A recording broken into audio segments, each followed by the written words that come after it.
Senhoras e senhores, estamos vendo. Atenção, atenção, estamos aqui 2 horas mais tarde, mas estamos firmes e fortes. Bora falar sobre esse dia histórico do julgamento do Bolsonaro. Também hoje vamos falar da polêmica da Raquel na pele de Thaís Araújo na novela Vale Tudo e as mulheres corajosas que enfrentam qualquer negócio mesmo. Não sai daí.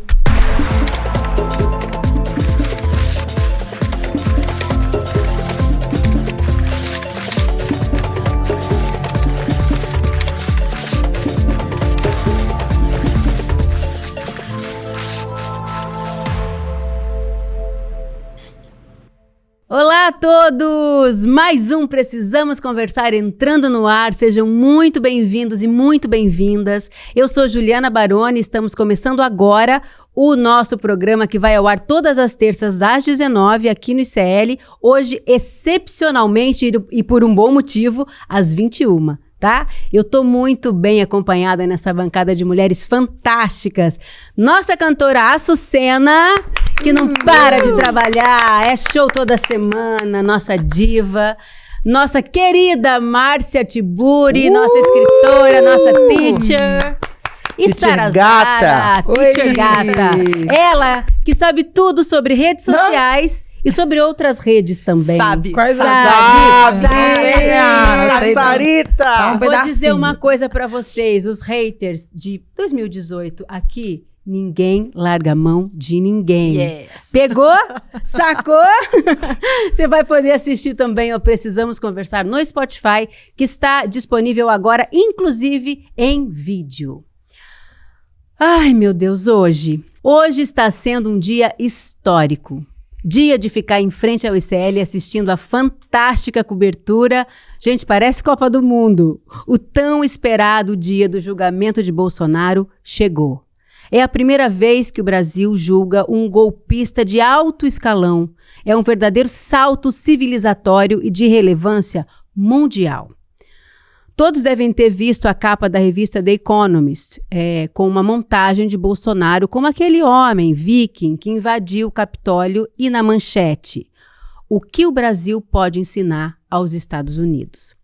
Esse julgamento representa tudo isso, a luta pela soberania e pela democracia.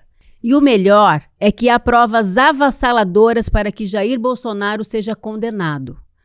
Gente, o quanto nós sofremos por causa desse homem. Vocês lembram bem, né? Eu lembro. E aí, eu quero depoimentos em primeira pessoa. Vamos lá. Márcia lembra bem, né? Lembro muito bem, até porque eu pude voltar ao Brasil no dia 30 de junho de 2023, depois de quase 5 anos fora do Brasil, sendo perseguida pelo Bolsonaro, de vez em quando ele e os filhos dele, fora todo o circuito de ódio ao redor.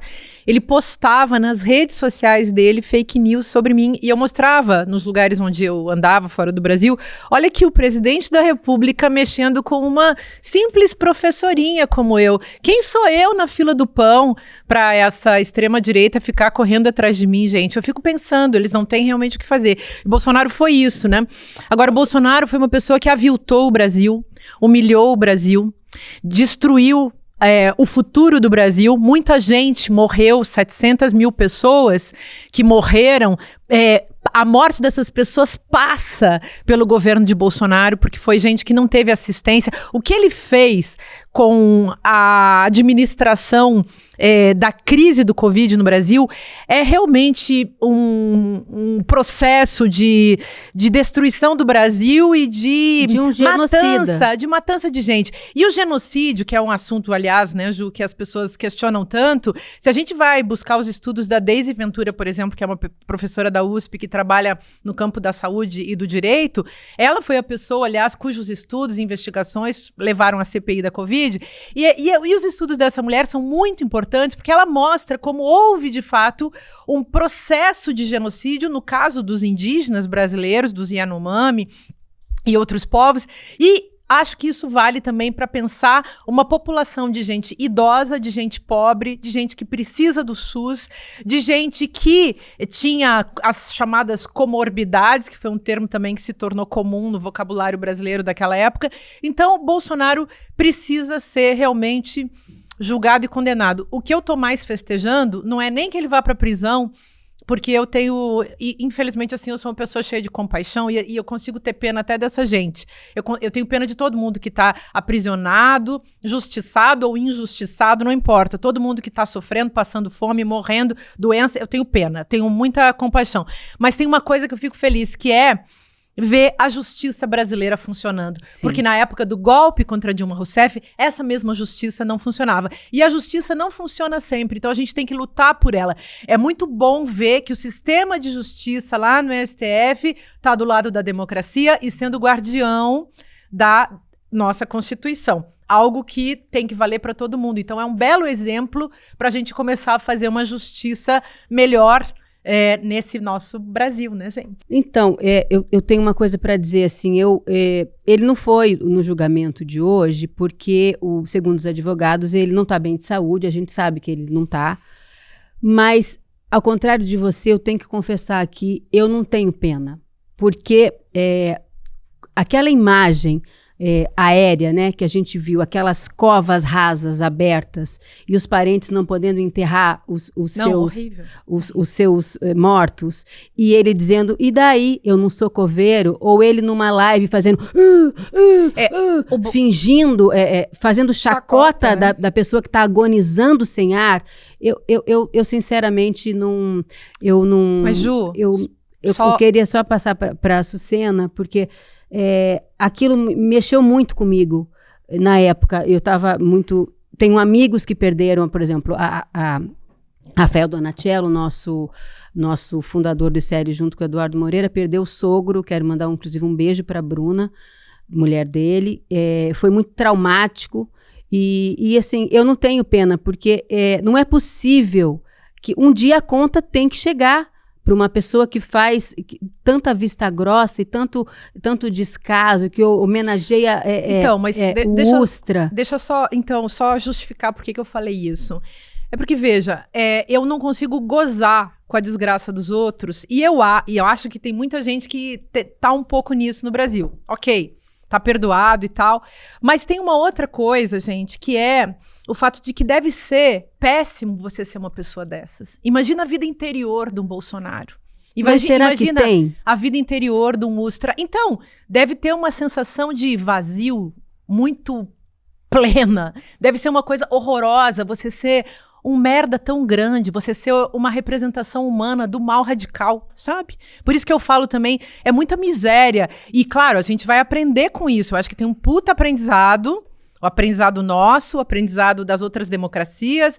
O Brasil aprendeu muita coisa, mas é muito triste a gente viver tudo isso e eu sinto uma sensação, assim, o peso dessa miséria que a gente viveu, sabe? É nisso que eu me apego. E para você, como é que bateu? Porque ele foi um presidente que falou muitos absurdos sobre a comunidade LGBT, né, Açucena? Então, para além disso, no meu lugar de historiadora, de pensar esse Brasil que passou por 21 anos de ditadura militar, patrocinada pelos Estados Unidos, articulada pelos Estados Unidos.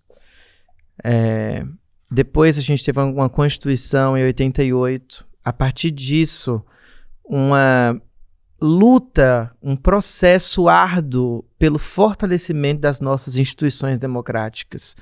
Porque esse fortalecimento, ele não está vindo da noite para o dia. Ele é um processo de construção árdua, de negociações profundas com as elites, com os sindicatos, com os trabalhadores, com os nossos políticos, então, assim, com os nossos três poderes. Então, o que está acontecendo hoje, eu acho que é o início, na verdade, de um fechamento de um ciclo que vai abrir para um outro lugar, para um outro horizonte. Imagina que o Chile teve o julgamento dos seus criminosos. A Argentina teve o julgamento dos seus criminosos de ditadura militar. O Brasil não teve. Então é a primeira vez que militares estão indo para o banco dos réus e que um presidente da República está sendo julgado pelo seu crime. E, além de tudo, por tantos crimes, né? E a gente está falando de um crime contra a democracia, contra as nossas instituições mais soberanas.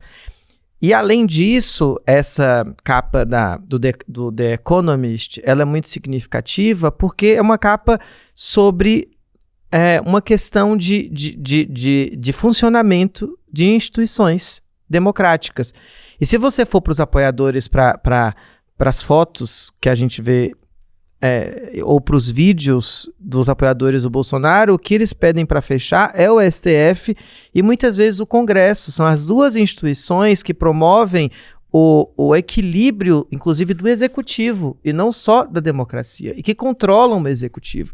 Ou seja, eles sabem bem o que eles querem, eles sabem bem contra o que eles estavam lutando.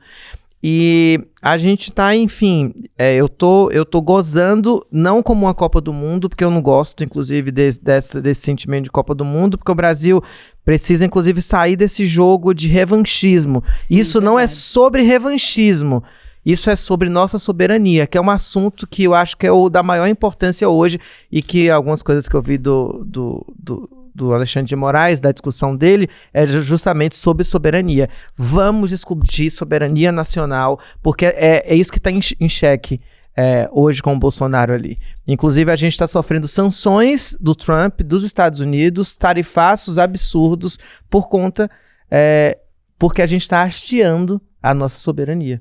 Então, eu acho que o meu sentimento hoje é contraditoriamente, de patriota, e de acreditar nas instituições democráticas brasileiras, mesmo com as suas contradições. Tem um amor próprio aí, né? Um amor de ser brasileiro que vai na contramão do complexo de vira-lata, que se transformou numa espécie de sentimento nacional também, né? Olha, só lembrando que Jair Bolsonaro e a sua turma respondem a acusações que incluem, só para lembrar, vocês já devem saber essa altura, mas eu quero lembrar: organização criminosa armada, tentativa de abolição violenta do Estado Democrático de Direito, golpe de Estado, dano qualificado e deterioração de patrimônio tombado. As penas podem passar de 30 anos. Ô Sara, hoje, com essa alegação de que ele não está bem de saúde, você acha que ele já está plantando aí uma possível prisão domiciliar quando vier a condenação? Se vier, né? A gente espera que sim. Então, na quinta-feira passada, eu falei lá no rolê do CL que ele ia arrumar alguma coisa, algum impeditivo com a saúde para não comparecer hoje, né? Isso é muito natural.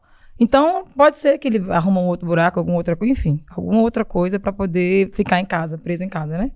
Mas eu deixo bem claro sempre que não é que eu não gosto, que eu gosto ou não gosto do Bolsonaro. Eu acho que não gostar do Bolsonaro demanda muita energia e muito tempo.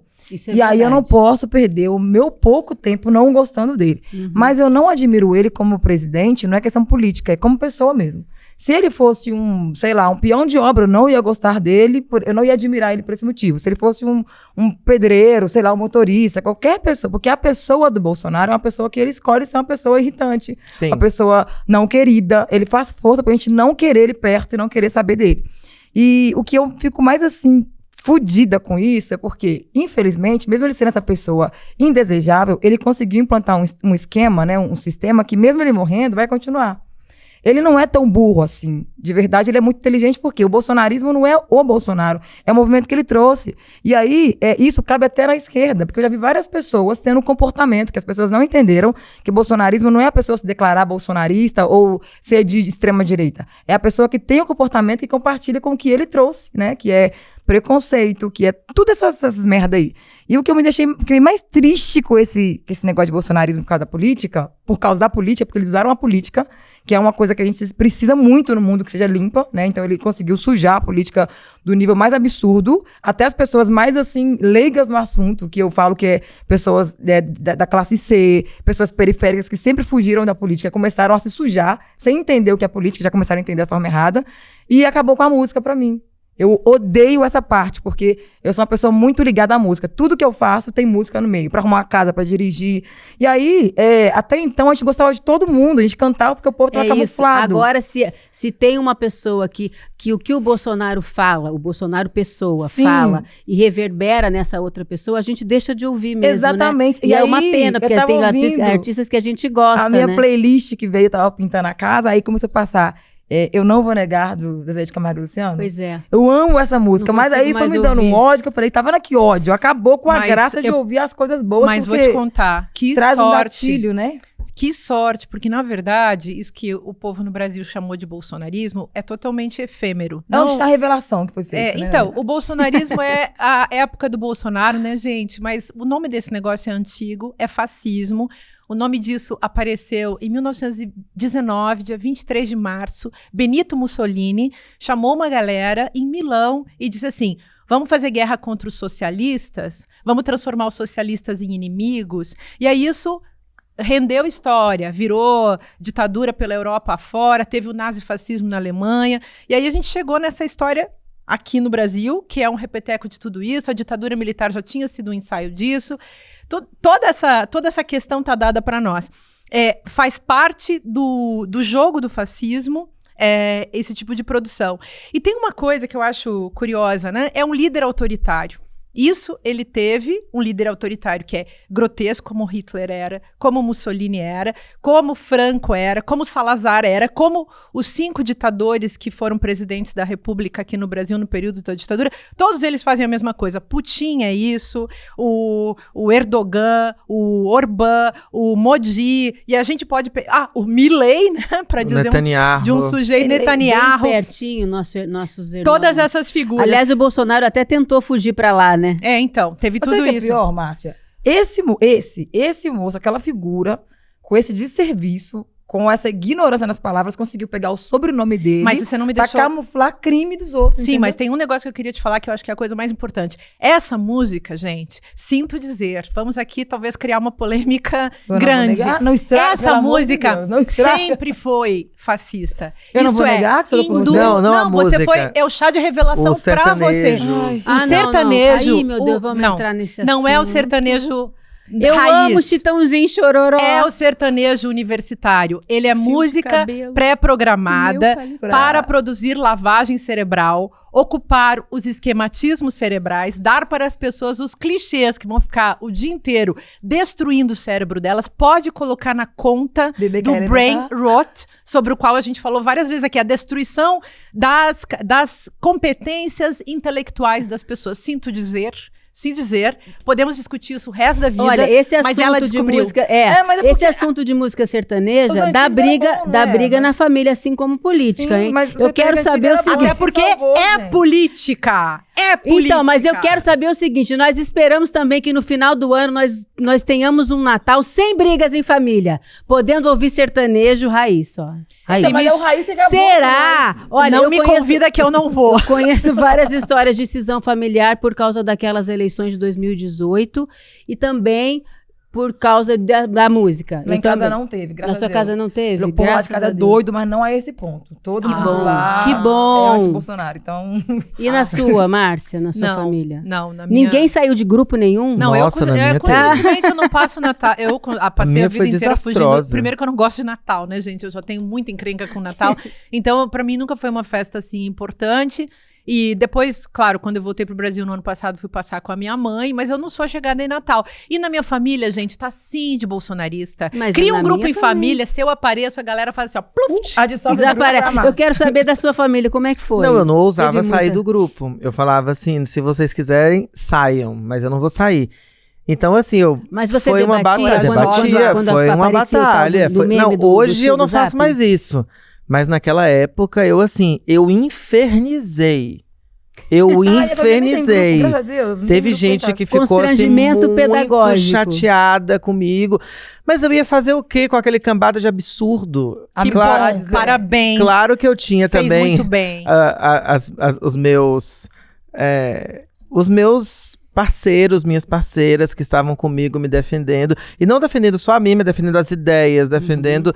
Mas é porque era muita patifaria e muita fake news. Tem mais um detalhe. Eu acho que a Sara falou uma coisa que a gente também podia passar o dia discutindo. Não tem simetria entre esquerda e extrema-direita. Não tem mesmo.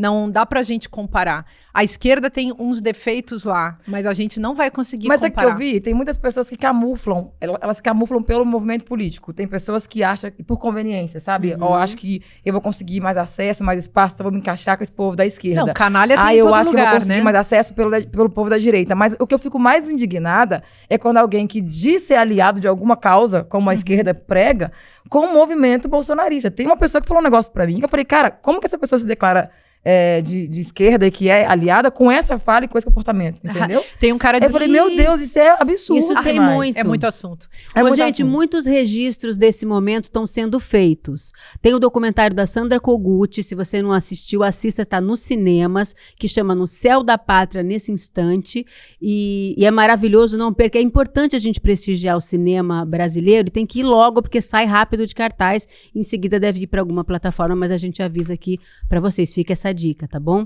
E aqui no ICL vai estrear no dia 14 de setembro o documentário Bolsonaro, O Fim.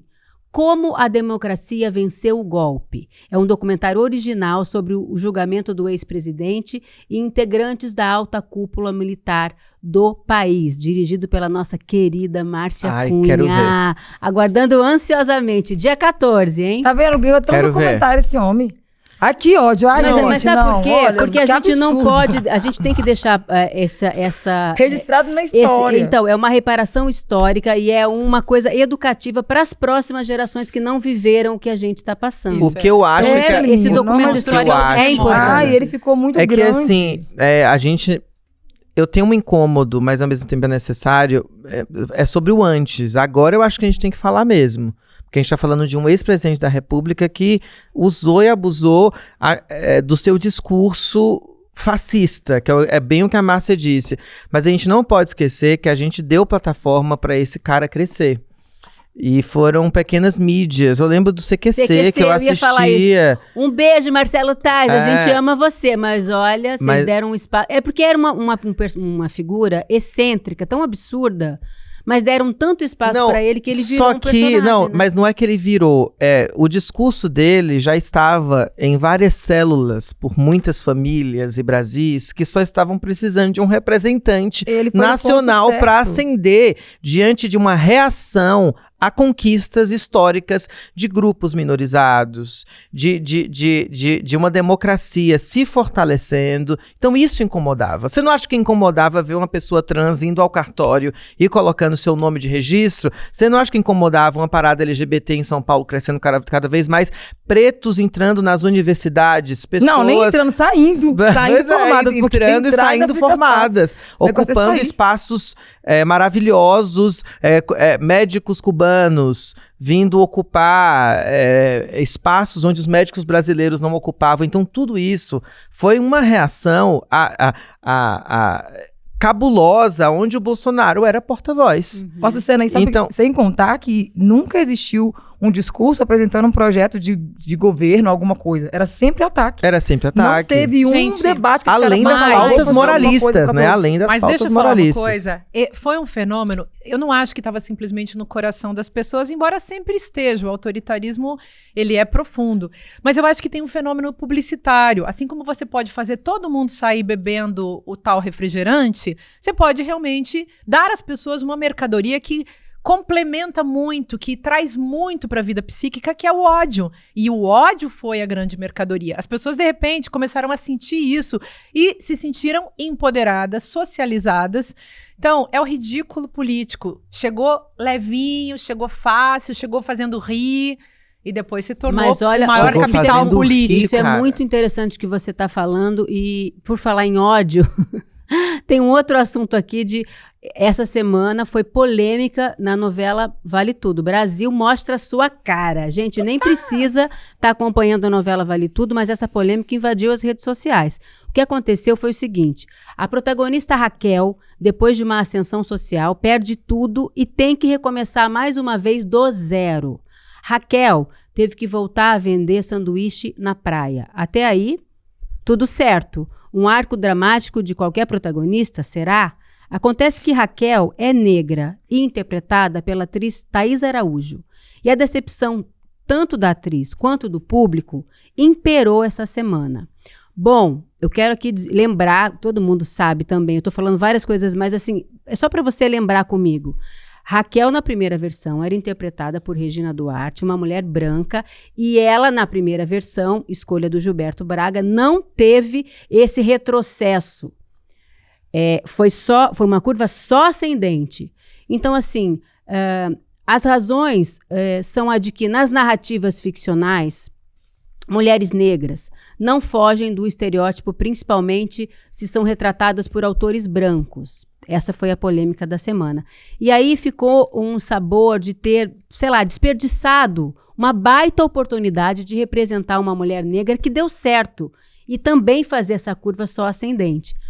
O que vocês acham dessa retratação de negros na ficção? Porque eu quero ouvir muito todas vocês, mas eu acho que a Sara fez um vídeo interessante sobre isso e eu quero que você reproduza aqui pra gente. Sara, o que você tá achando disso? Eu não tô assistindo a novela, porque... Poxa, Sara! Tem tempo que eu não assisto novela, de verdade. Eu fui aprendendo algumas coisas e eu parei de assistir novela. Mas, entendendo de ficção, porque eu consumo novela desde criança, então eu posso falar como consumidora. Eu acho que é muito sobre a arte imitando a vida, sabe? É de lá pra cá, é vice-versa, né? E aí, quando a autora coloca, a Manuela Dias, né? Coloca a personagem Thaís Araújo, que fala com várias pessoas em casa assistindo, inclusive pessoas como eu, que olham na TV e identifica, é a forma que ela enxerga que a gente vive, sabe? E ela não faz questão de tentar mudar essa narrativa, porque ela não quer sair dessa realidade. Se ela quisesse... Porque gente, é só uma ficção. Não é uma coisa que ela vai ter que mudar o mundo. É uma ficção, uma coisa simples. Se ela quisesse, se ela se empenhasse, quisesse entender, sentar com pessoas que estão falando sobre isso, para poder entender que isso é sobre... Não é empoderar, é sobre dar visibilidade para as mulheres que estão conseguindo ter essa ascensão e estão continuando, né? Porque a sensação que dá é que, poxa, a mulher preta sempre vai ser assim. Ela vai trabalhar. Quando ela chegar num pico, ela vai se lascar e vai voltar de novo pro zero. Parece que a nossa vida não anda, não engrena, né? Por mais que existam um monte de dificuldades pra gente, ainda assim a gente tá conseguindo seguir. Nós estamos em 2025. Mas eu acho que essa narrativa, para ela trazer isso e deixar várias mulheres cientes que isso é possível, eu sinto que ela como pessoa privilegiada, que tá ocupando esse lugar de poder mandar na narrativa ou não, é o mesmo que ela abrir mão de um pouco de poder, é o mesmo que ela meio que afrouxar o cinto. E aí, pra ela, não é interessante mostrar que ela pode afrouxar o cinto. Imagina, se todo mundo entender que um autor como a Manuela Dias pode mudar a narrativa imitando a arte imitando a vida na TV, a gente vai conseguir empoderar muito mais gente como eu, do lado de cá, né? E aí que entra o local de privilégio. Nem sempre as pessoas que falam e colocam a nossa figura dentro de uma narrativa estão a fim de nos mostrar como vencedor. Talvez é para ser um salvador da classe, talvez é para poder ter esse tipo de engajamento, porque se colocar uma pessoa negra ali, em algum momento vai acontecer um trisquinho ou outro que vai gerar essa divulgação gratuita que eu digo. E também a questão do privilégio, de não compartilhar o privilégio por completo, entendeu? Tem uma limitação. A própria Thaís Araújo, a Sucena, falou que seria uma grande oportunidade de mostrar... para as mulheres negras que estão em casa e que têm essa trajetória de luta, a vida da gente não é linear e sempre ascendente. A nossa vida é feita de altos e baixos, e uma narrativa dramática também é feita do arco que você ganha e você perde até chegar no final glorioso, no caso de uma telenovela. Mas a Thaís Araújo disse que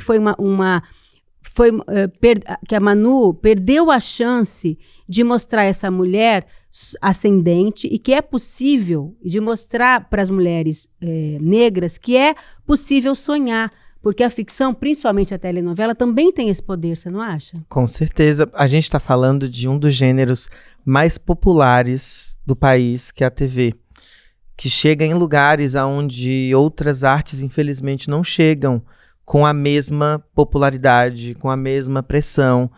A novela é muito poderosa. E a gente está falando de um histórico televisivo, teledramatúrgico, teledramático, que sempre colocou as mulheres negras ou não brancas em um lugar de subalternidade social. Então a gente não está dizendo sobre uma personagem que de repente ela ascende e naturalmente, não, a gente tá falando porque ela é negra, só porque é negra, mas tem tantas brancas que aconteceram isso, sim, amor, mas todas as brancas, a maior parte das brancas são ricas, são poderosas, foram as Helenas do Manuel Carlos e moravam no Leblon. E as mulheres pretas, não. A gente está falando de... Justamente, as mulheres eram as empregadas domésticas, eram as pobres. As melhores amigas. Justamente. Era sempre um recorte sem protagonismo, sem grandes saltos dramáticos e arcos dramáticos, de fato, que envolvesse. Então, de fato, perdeu uma grande chance de mostrar uma personagem do tamanho da Raquel, de uma novela tão expressiva como foi Vale Tudo, num remake que está sendo, inclusive, extremamente assistido, comentado. Essa novela tem sido um sucesso, inclusive de comerciais, né? Sim, ela bateu recordes. Thaís Araújo traz todos esses anunciantes para a Globo, né? Justamente. Mas, enfim, perdeu essa chance e acho que as novelas imitam a vida e a arte também imita a vida. Então é um momento mesmo do gênero conversar com outro público. A gente precisa conversar com um público que não se viu ainda na TV. E também... A Globo deve isso para a população negra. Não, com certeza. Márcia, eu estava pensando aqui uma coisa que é um assunto bem interessante para você, inclusive, porque tem um primeiro passo que foi dado e que já era tarde para ser dado, e que a gente tem muitos atores e atrizes negros na frente da TV. Só que a gente não tem o mesmo número de autores negros escrevendo esses papéis.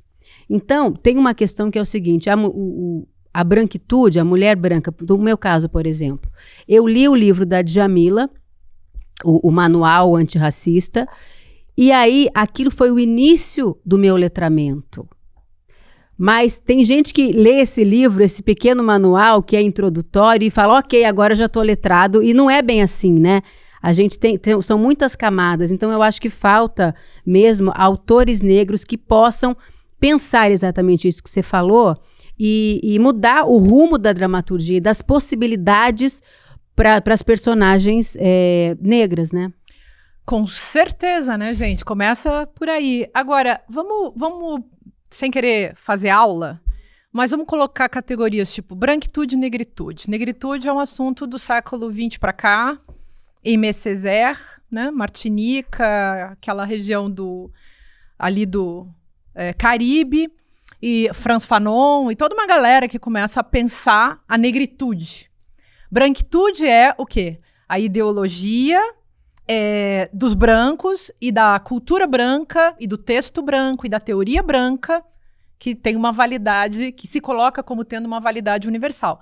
Então, a pessoa pode ter pele branca e não compactuar com isso. Então, isso eu acho que é uma coisa importante. Então, você ter pele branca e ser antirracista é muito importante. E ser antirracista não é só falar. Falar é importante, mas tem que fazer. Então, começa por aí. Porque essa coisa chamada branquitude, acabou que ela é ainda dona dos meios de produção. Detém e o aí poder, que eu não vejo novela há muitos anos. Quando eu era menina, vi Roque Santeiro. Por exemplo, nunca mais vi novela. Então, foi a última novela que você viu, Roque Santeiro? Tem ela nem tinha nascido. Nossa, tô certo, tô errado. Mas aí, por que as novelas chegam mais nas pessoas, minha querida Açucena?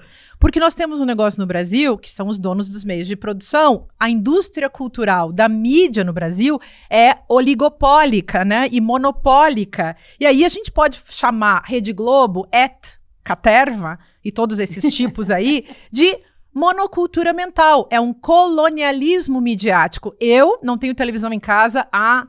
Eu acho que 11 de setembro eu ainda tinha televisão. Depois disso, eu acabei com a televisão na minha casa. Então, não tenho televisão. Tenho um telão, vejo filme de vez em quando. Acho legal a gente fazer televisão. Escrevi um livro chamado Olho de Vidro, a televisão, estado de exceção da imagem. Eu adoro televisões do Brasil. Eu não tenho ouvido nem paciência. Agora, tem um outro negócio... eu gosto muito de YouTube, e no meu livro do Olho de Vidro eu falei, um dia a televisão vai estar na mão de todo mundo e a gente vai fazer uma democracia midiática. É todo mundo fazendo. Você falou isso em que ano? 2011. Márcia Sensitiva? Eu sou idiota. Olha ela. Laicidade Olha só. E aí vem uma outra coisa. Acho que a ficção é um campo também, é um meio de reflexão. Então, isso tudo que você falou, não é para agradar, é para fazer pensar. E aí, a novela dá um passo além, porque mesmo sendo indústria cultural, tem as brechas, tem as perfurações do muro, e aí eu acho isso muito legal. E como, de fato, o Brasil é colonizado pela Rede Globo, quando a Rede Globo, alguém lá na Rede Globo consegue furar esse muro do monopólio e colocar um assunto que não estava no script mental, na monocultura da mente, então a gente vê, alguém carcomendo o sistema desde dentro, isso é legal. Agora, a outra coisa, tem um negócio que é só meu último tópico, que é o gozo, gente. O gozo branco, o gozo da branquitude, de ver uma pessoa preta sofrendo. E a branquitude é horrorosa, cafonérrima e dona dos meios de produção, então tem mesmo que colocar mais autores negros, pretos, tem toda a discussão hoje sobre a questão parda. Indígena. Assim, isso é democracia radical, é o que a gente quer. Sim. Mulheres, sabe? Mas gente sabe que o que eu vive... sinto? Por falar em mulheres... Isso é lugar de fala também. Por falar em mulheres, nós vamos falar agora sobre mulheres e sobre coragem. A coragem de mulheres que encaram de frente o que for, até monstros poderosos, como no caso do Donald Trump. Nunca mais eu vou conseguir chamar ele de Trump, depois que o Lula falou aquela pérola. Você já pensou? Vamos falar hoje de algumas mulheres que passaram pelo noticiário da semana. No dia 25 de agosto, o presidente dos Estados Unidos anunciou a demissão de Lisa Cook, uma das diretoras do Fed, que é Federal Reserve, o Banco Central americano. Ele a acusou de fraude hipotecária e disse não confiar na integridade da economista. Detalhe importante, Lisa Cook é a primeira mulher negra a assumir esse posto e foi indicada pelo ex-presidente Joe Biden. Só que Lisa não aceitou a demissão, argumentando que ela é ilegal. Bom, uma mulher negra num cargo desses e ainda escolhida pelo Biden foi a combinação perfeita para o Trump, né? E aí? Eu vi essa reportagem e eu fiquei de cara como o Trump, ele conta uma mentira como se fosse uma verdade absoluta. Porque segundo a fonte que eu li, ele não tem competência e a própria presidente do Banco Central dos Estados Unidos disse que ela não seria demitida. Qual que é o nome dela mesmo, gente? Lisa Cook. Lisa Cook não seria demitida porque o Trump não tem essa competência. Mas por que ele afirma categoricamente que ela está demitida? E aí é uma coisa muito louca para se pensar sobre como ele vai se apropriando das narrativas para conseguir estar no centro das atenções o tempo inteiro. Então, assim, ele sabe... Não, e não só isso. Ali existe uma tentativa de desestabilizar o poder dessa mulher, de desestabilizar a integridade. A capacidade. Justamente. Justamente a capacidade com seus aliados, com seus colegas e destituir ela do lugar onde ela está. Mas, enfim, o que o Trump faz, isso o Bolsonaro tenta fazer aqui. O Eduardo Bolsonaro está fazendo agora lá. Ou seja, tentando desestabilizar com mentiras. Contando mentiras com convicção. Essa que é a questão. Sempre foi um teatro. Eu escrevi 4 livros sobre isso, né, gente? É sobre essa espetacularização da política. Então, esses caras... E da mentira. Então, sim, sempre tem a mentira, porque a mentira é a metodologia do fascismo. Isso é uma coisa que tem em comum entre o nosso neofascismo dessa época e aquele fascismo lá de 100 anos atrás. Então, se trata disso, de espetacularizar, sempre tem a mentira. A mentira serve para desnortear as pessoas. Então, a gente perde o lastro, a verdade, en fait, né? De fato, ela é um lastro, gente. Um lastro que nos permite organizar a sociedade, a democracia, as nossas vidas, a vida cotidiana. Imagina pessoas que vivem sob a mentira. Você começa a viver... Se você vive sob a mentira, sua vida começa a ser falsa. E, aliás, o Jean Willis escreveu um livro belíssimo chamado Falsolatria, que é sobre isso, é a época do culto da falsidade. Tudo é falso, e na política também, e aí fica uma coisa muito grave. Mas o Trump, ele é esperto porque ele faz dessas jogadas, como o Bolsonaro fez aqui no Brasil todo o tempo, uma cena, gente. Eles são vou usar uma expressão aqui do século XIX, histéricos. Eu chamei num dos meus livros de macho limítrofe. O Trump é um macho limítrofe, e aliás, pedófilo, né? Tá todo mundo sabendo, a gente já discutiu aqui.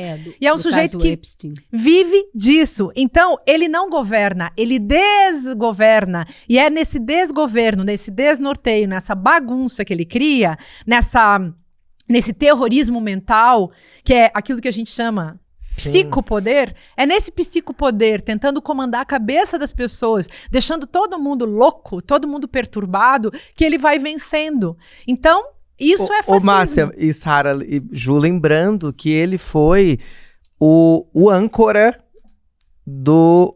da versão americana do Aprendiz, aonde ele demitia as pessoas e ele contratava. É interessante que ele não tem competência para demiti-la. É como se eu chegasse aqui no ICL e demitisse você. Falasse aqui, ó, ô Juliana Baroni, você está demitida. Não, sem competência alguma. Eu não tenho competência, mas imagina eu falar isso com tanta convicção, como se eu fosse. Que todo mundo acredita. Mas ele não tem essa competência. Mas ele faz essa tática de tocar o pavor nas pessoas. O Bolsonaro também fazia, gente. Aí eles veem se cola. O jogo a metodologia vamos ver se cola e vamos aprofundar. E aí todo mundo fica sob o império do medo. Que é isso que esses caras fazem. Fica todo mundo assim, borrado de medo. Aí vem o Lula e diz as coisas que disse, o Alexandre de Moraes, o Flávio Dino. Essa galera fala as coisas que fala e eles ficam assim, meu Deus, não colou. E agora, sabe? Agora, Sara, a importância de uma mulher negra que está ocupando esse cargo pela primeira vez é dizer assim, não, você está me demitindo, mas eu não aceito a demissão. Imagina, isso é uma coisa forte, sendo né? Quem ela é e ocupando o espaço que ela ocupa, a sensação que dá é que algumas pessoas pretas, né, no caso dela, vivendo o sonho, porque nem sonhando. Porque sonhar é facinho, você para, sonha e fica pensando. Mas vivendo o sonho é pesadelo de branquitude, entendeu? Então, eu acho que pro Trump, ver uma pessoa ocupando aquele espaço, sendo ela aquela mulher preta e tendo aquela autonomia, podendo mandar e desmandar, inclusive não ser demitida por ele, é um pesadelo real, sabe? Então, ele vai fazer uma articulação gigantesca pra tirar ela de lá. E o racismo, gente, vamos prestar atenção, porque o fascismo, ele se implanta, ele é uma coisa patriarcal, racista, mas ele também conta sempre com um aspecto eugenista, genocida. Tem uma coisa de usar a raça, e o racismo então se aprofunda, e no Brasil isso aconteceu. A gente teve o fascismo, e aí do fascismo a gente caiu uns pés, né, uns degraus abaixo, né, na história do racismo. E por quê? Porque aí quando você marca racialmente uma pessoa, você diz, aquela raça não é pura, aquela raça não vale a pena, aquela raça tem que ser destruída, aquela raça tem que acabar. A raça dos petistas, vocês lembram da época que mataram gente do PT? Lembram do sujeito aquele chacina que teve, com 50 anos, que na festa de aniversário, Sim. Porque aí também tem Só porque o tema era o Lula, o PT, e o plantio da guerra civil, que o Bolsonaro sempre fez isso, que era chamar as pessoas pro ódio para que uns destruíssem os outros, para que houvesse essa matança sem que ele precisasse sujar as mãos. Então ele dava comandos, apitos de cachorro, 8 como de a gente janeiro diz. foi isso, né? Foi isso, claro. Então, lembrar disso, porque aí quando você marca a pessoa como preta, ou como preta não, como marca racialmente, né? Você faz a fala racista, joga o racismo ali na cena, você autoriza, é uma espécie de apito de cachorro. Essa pessoa deve ser exterminada. Foi isso que esses caras fizeram. E o Trump é a mesma coisa. Então, se ele não vencer essa mulher realmente vira uma heroína. É que nem aquela moça, como era o nome dela? A Sarah Park, né? Agora não lembro. Desculpa a ignorância. Aquela moça que não deixou... Parker, tem até uma estação de metrô em Paris, é Sarah Parks, eu acho. Que ela não levantou. Ela não levantou na hora que o branco disse, levanta que eu quero sentar. Ela disse, ela ficou quieta, na dela. Então, o heroísmo da pessoa que simplesmente não arreda pé. Sabe? Isso é Nossa, mas importante. que preço, né? E a questão da raça é a mais absurda, porque aqui. assim, de todos os grupos marginalizados, existe uma forma de você disfarçar. Então, se você é petista, finge que não é petista. Se você é gay, você não vai performar como uma pessoa gay, mas e preto faz o quê? É Rosa Parks. Não muda de cor. Rosa Parks. Parks. Né? É Parks. Preto não é muda Sarah, de é cor. Rosa Não muda Parks. de É Rosa cor, né? Parks. Porque a gente tava Desculpa. pensando na Sarah Jessica Parker. Que é a do cabelo. Que não tem Não, nada é que a Sarah ver tá com aqui do nada. meu lado, é a Desculpa, Rosa. minha cultura pop Ai, me gente, engana. desculpa. É a Rosa Parks. 1913, morreu em 2005. Olha, Heroína total. Eu quero falar sobre outra heroína. Mais uma que me impressionou muito. Eu fui assistir esse último final de semana ao espetáculo brilhante Lady Tempestade com a Andréa Beltrão, no Teatro FAAP, no final de semana. E eu quero pôr aqui na roda mais essa mulher coragem, que é a Mércia Albuquerque, uma advogada que defendeu presos políticos durante a ditadura militar. Na trama, a personagem Aponto, que representa a própria Andréa Beltrão, recebe um telefonema avisando que ela vai receber o diário de Mércia, advogada no Recife, que defendeu centenas de presos políticos no Nordeste, principalmente entre 73 e 74. A própria Andréa disse numa entrevista que ela não tinha opção, que ela recebeu e ela teve que fazer esse trabalho. Eu fui assistir, fiquei muito impactada, porque eu não conhecia o trabalho da Mércia, sou uma apaixonada pelo trabalho da Andréa Beltrão. Também sou pela Andréa. Tudo que ela faz, eu adoro. A Yara de Novaes, que é diretora, é absolutamente brilhante. A gente tem uma dramaturgia maravilhosa, que eu já vou lembrar o nome da dramaturga. Assim, é tudo maravilhoso. Mas o que mais me chamou a atenção? Uma mulher que cuidou do que ninguém queria cuidar. Porque era muito mais fácil, né? Dizer assim, eu não estou vendo nada, eu não sei de nada, mas também vai saber o que eles fizeram para estarem presos, não sei o quê. Ela ficou indignada e ia lá, atendia esses presos, tinha que conviver com os torturadores e com os presos políticos. Ia lá, levava comida, levava carinho, levava escuta, dava notícia para os pais. Quando esses corpos desapareciam, ela ia atrás dos corpos para tentar dar um pouco de dignidade para a dor dessa mãe. Tem uma cena na peça em que a Andréa Beltrão, interpretando a Mércia, e era ela e era a Mércia ao mesmo tempo, ela solta um grito gutural, que é o grito da dor das mães que perdem seus filhos e os corpos estão absolutamente mutilados. Então, a importância dessa mulher, a importância desse julgamento de hoje, eu quero falar sobre isso também. Porque o Brasil não julgou os terrores da ditadura. E eu fui agora para a Argentina e na Praça de Maio, eu comprei esse pañuelo que é um símbolo para os argentinos nunca mais esquecerem. Eles se reúnem todo 24 de março para não esquecer, pela memória da ditadura militar.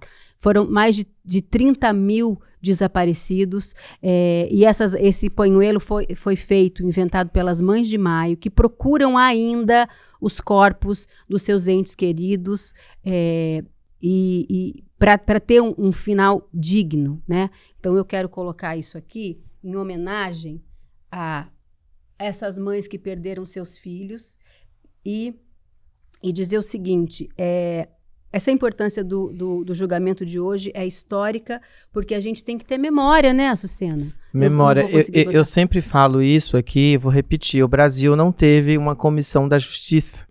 A gente conseguiu instaurar uma comissão da verdade, como os outros países, mas da justiça não. Os nossos militares criminosos foram anistiados. E a gente está tendo um pedido de anistia em vigência. A gente está tendo alguns congressistas tentando colocar essa pauta da anistia em vigência. E é muito perigoso, ao mesmo tempo que estamos passando por um processo de confronto diante do fortalecimento da nossa justiça e do nosso Supremo.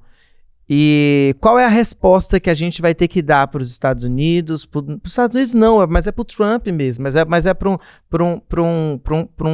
governo fascista. Então, de fato, ter o Bolsonaro hoje no banco dos réus é uma conversa com esse tema, com essa peça que a Andréa Beltrão traz, é honrar a memória desses mortos políticos, que inclusive é tão destratada pelo próprio ex-presidente.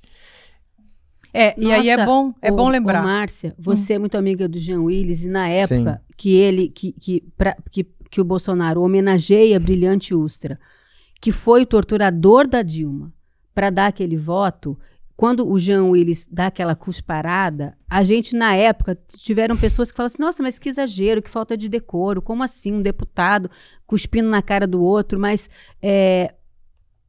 Ai, gente, eu cuspiria também. Eu tenho hoje, muito orgulho do meu amigo. Sabendo Eu do tenho que também, eu sei, eu também... Na época eu não entendi, mas hoje eu entendo e honro Jean Willis. E outra, Jean Willis escreveu um artigo há poucas semanas na revista Cult, que eu recomendo que vocês procurem, que é sobre esse cuspe político transcendental. O sujeito fez um elogio de um torturador, foi aplaudido, ovacionado, capturou a mentalidade ao plantar, a mentalidade nacional ao plantar aquele ódio que tocou fundo em muita gente, uns por medo, outros por adesão mesmo. E achei genial a atitude do Jean Willis, que é um político que foi um político, e espero que ele volte a ser, um político que foi muito honrado, muito justo, muito digno, um cara gay, o primeiro cara gay a dizer que era gay e falar dessa questão do orgulho gay num Congresso Nacional em que havia muita covardia e que ainda há. Aliás, eu acho bem bom a gente lembrar, né, que agora tá todo mundo pedindo anistia. Essa gente podia lutar por escala 6x1, taxação das grandes fortunas, isenção de imposto dos R$5.000 que o Lula e o Haddad levantaram, regulamentação das big techs, mas o que os caras fazem? Ficam brigando por banheiro, contra os banheiros unissex, né?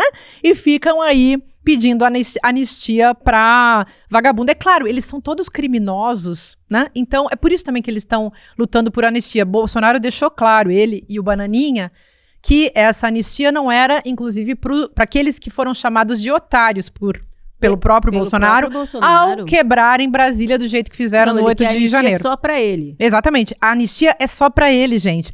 E esse bando de deputados da bancada do estupro, da bala, né, e da Bíblia, e do boi, essa gente fica, na verdade, buscando essa anistia contra tudo e contra todos, contra a democracia brasileira, porque é óbvio que a lei tem que valer para todos da mesma maneira.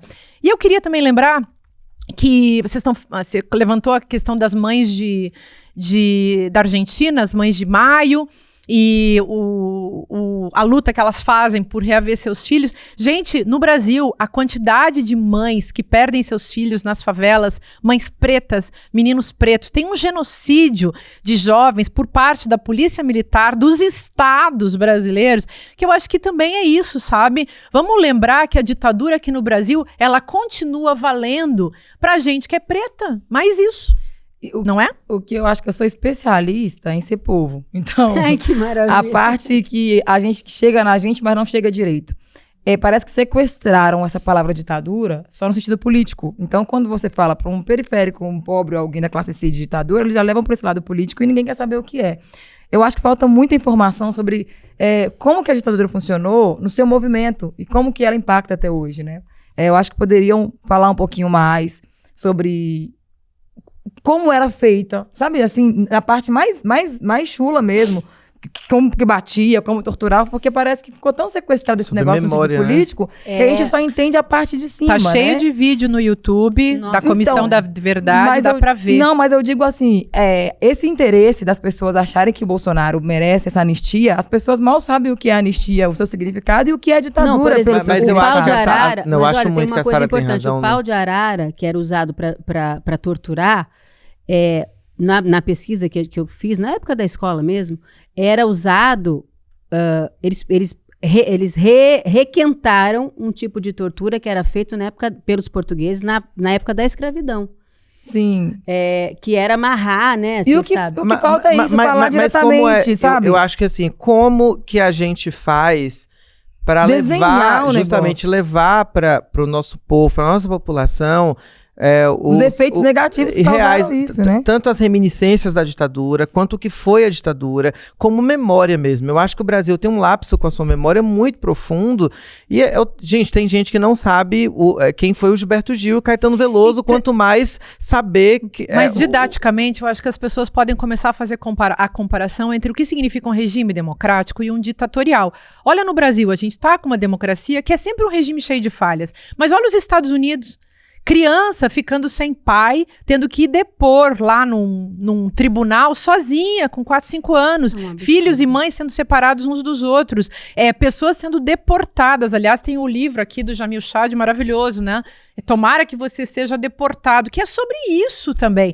E eu acho que as pessoas não se dão conta de, numa democracia, as pessoas vão ser julgadas conforme a lei se elas cometeram crimes. Numa ditadura, você não vai ter direito à defesa. Você vai ser morto. Você vai ter que fugir se você tiver sorte. Por quê? Porque a sua mera opinião, a sua mera forma de se expressar vai ser controlada pelo Estado, que é o que está acontecendo nos Estados Unidos. E aí, nas ditaduras, o ditador nunca é uma pessoa razoável, gente. É sempre um sujeito que a gente fica assim, nossa, ele só pode ser doido e maluco. E, na verdade, ele é mau e cruel. Perverso. Ele é perverso. Bom, e nessa semana, o conterrâneo de Márcia Tiburi, o escritor Luiz Fernando Veríssimo, nos deixou. Um homem genial, mestre das crônicas e do humor, autor de obras como O Analista de Bagé, É de Morte, Comédias da Vida Privada, entre outras muitas. Ele é autor da seguinte frase que eu acho perfeita para o dia de hoje. Eu não entendo como uma pessoa que enxerga o país à sua volta, vive suas desigualdades e sabe a causa das suas misérias, pode não ser de esquerda. Vai fazer muita falta, né? Aplausos para Luiz Fernando Veríssimo. Agora, atenção, um recado muito importante. As vendas de ingresso para o Despertar 2025, a Revolução Necessária, estão oficialmente abertas para o público. O maior encontro da comunidade CL será nos dias 19 e 20 de setembro, no Espaço Vibra São Paulo, a maior casa de shows do Brasil, com capacidade para até 4.000 pessoas. Vai ter a presença de toda a equipe do ICL, nós estaremos lá. Yes. Inclusive, vamos debater, nosso tema é A Revolução é Feminina, e também teremos o luxo de um pocket show da nossa querida Açucena. Olha, o Despertar 2025 é o início de uma revolução que vai conectar pessoas e ideias para transformar o Brasil. A gente tem que se encontrar lá. Acesse agora mesmo despertar2025.com.br para garantir seu lugar e também conferir os gigantes que vão estar lá com a gente. Vou dar só um spoiler. Marina Silva, Margarete Menezes, Nicoleles, Leone vai dar show. Eu vou estar lá, eu vou assistir, vou fazer o nosso Precisamos Conversar no palco e vou assistir a todas as palestras, vai estar imperdível. Bom, eu queria encerrar o programa pedindo para a Açucena cantar alguma música do Djavan, sabe por quê? Tá em cartaz, Djavan, o musical, imperdível, direção do meu amigo querido, melhor diretor com quem eu já trabalhei, João Fonseca, direção musical do João Viana, que é um ICLer, que acompanha a gente, e ele faz a direção musical, é filho do Djavan. É um espetáculo maravilhoso, os atores estão impecáveis, temos lá a nossa querida Valérie Gondim, né, fazendo Gal Costa maravilhosa. Então eu tô dando várias dicas culturais hoje, como é bom a gente ir ao teatro, né? Olha, eu fui lá, me emocionei, no final parecia um grande show do Djavan, porque o ator, o Rafael Elias, ele é tão parecido, tem um timbre tão parecido com o Djavan, que a gente... Você disse que ele tá arrasando, Ele né? tá arrasando, a gente fecha os olhos e escuta. Eu fui e recomendo. Agora, a Açucena, a gente gravou uma música do Djavan com a Zélia Duncan. Que música é essa? Açaí. Vamos cantar? Vamos cantar. Um beijo pra todo mundo. Vou aí assistir Djavan musical. E eu amo essa música. Todo mundo sabe, né? Não, Djavan vai ter... você vai saber. Então, você vai saber qual é. Eu sou a Zélia, Solidão de manhã, poeira tomando assento, rajada de vento, som de assombração, coração sangrando toda a palavra sã, a paixão, puro afã.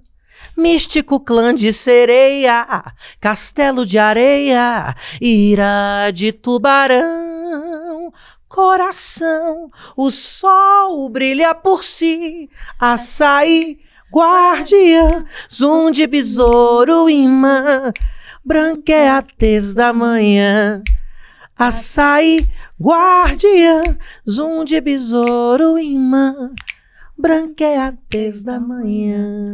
Açucena, Todo senhoras mundo e canta errado essa senhores. Maravilhosa. Olha, você não pode perder o Despertar. Você tem que ver essa mulher ao vivo, gente. É um acontecimento. Olha, nosso encontro de hoje foi ótimo. E a semana que vem tem mais. Tem mais Canjas de Açucena. Vambora. Agora, ao Delícia. vivo, com acompanhamento, você não pode perder. A gente se encontra no Despertar 2025. Um beijo.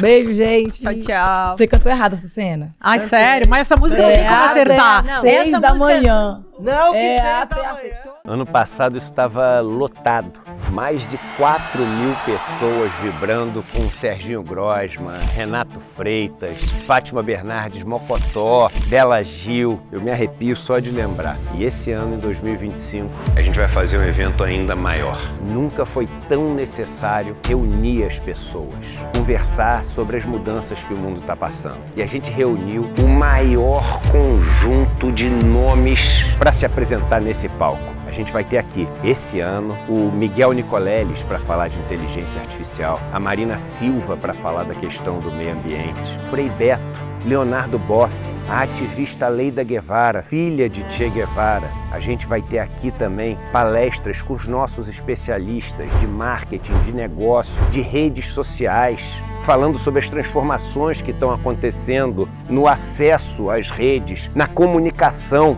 Vai ser espetacular. E a gente vai ter muita diversão também, com Margarete Menezes, com Leone e com vários outros artistas que novamente vão botar a casa para tremer, vão botar as pessoas para dançar, as pessoas vão se abraçar, vão abrir sorrisos tão raros hoje em dia e juntos a gente vai começar a revolução necessária aqui no Vibra São Paulo. Um momento que vai ficar guardado nas páginas da história desse país.